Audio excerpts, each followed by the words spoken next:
It started with a frantic trip to IKEA. I mean, is there really any other kind? I walked in to get a shower caddy and an end table and walked out with a 3-piece sectional couch. Driving home, bouncing down the road, hatchback open, I called my parents to chat. I ended the conversation with my dad as I pulled into my driveway, said goodbye, but didn't say I love you. And in my family, it is a point of pride. You end every phone call with I love you. And if you don't, you call back just to make sure you say it. But I had half a couch sticking out of my car and a huge IKEA project in front of me. So this time, I didn't call back. And hours later, after I completed the couch with the use of a hammer that was definitely not in the directions, I got a call from my mom. My dad had had an aneurysm that night. I never spoke to him again. And as one would, I beat myself up over that conversation. I always call back. Why didn't I call back? The message is clearly always fucking call back. And so I started to obsess about it. I would call my mom to make sure we said I love you an equal number of times. I would call my wife to make sure she was absolutely certain she wanted pasta for dinner that night. I would even call telemarketers back to make sure they knew I wasn't interested. And then I checked into a hotel, and this was the key that I got. And I knew it was a sign, but not to let my dad go. It was to let this obsession go. And I heard his message clear as day. Ash, the lesson isn't that you have to call people back. Sometimes you can't call back. The lesson is you have to make sure people you love know you love them so much that you don't need to call back. They just know.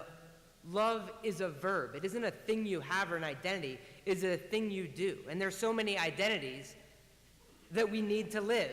If you look at things like rainbows, triangles, motor car racing, gays have taken over pretty much everything. But one of the things that we have the market cornered on is allies.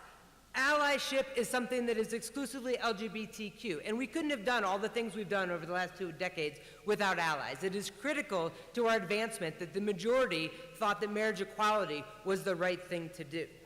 But gays shouldn't have all the fun. Allies are the bridges that connect us to each other. They connect us with people that are different than we are. So we need to expand the definition of ally to not just those that support LGBTQ people, but in a broader scale. So what is an ally not?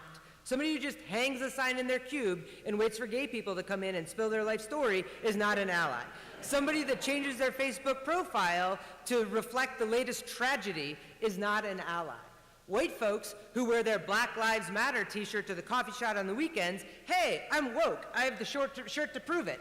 That is not an ally.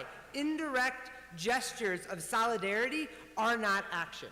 So what is an ally? Like love, ally is a verb. It is the conscious decision to build relationships every day based on trust and authenticity with marginalized individuals or community. The question is not, are you an ally? The question is, how do you ally? And that brings me back to my dad. He was the best ally, and not in these grandiose ways, in simple ways. He walked the walk, or in this case, hopped the hop. And he was also a man of many idioms. So here's my guide to allyship in dadisms. If someone can't cook, don't tell them their food needs salt. So privilege is not a bad thing. It's what you do with it that counts. You have to use your privilege to force conversations about marginalized groups. Number 2, do you have something to say, or do you have to say something? You have to be careful as an ally not to take all the oxygen out of the room. It is critical that we step in, use our privilege to get the mic, and then pass it along to somebody who's more representative of the cause. And number 3, just because you're right does not mean that I am wrong. Do your job to educate yourself on the issues. Siri doesn't judge. Ask her about transphobia or institutional racism. My dad was on a listserv for equality, and he's a man who called emails computer letters.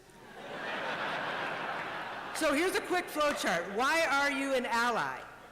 Is it because of somebody else or because you want to be a savior? That doesn't work. Are you willing to dig in and do the work to use your privilege to help other people? Absolutely.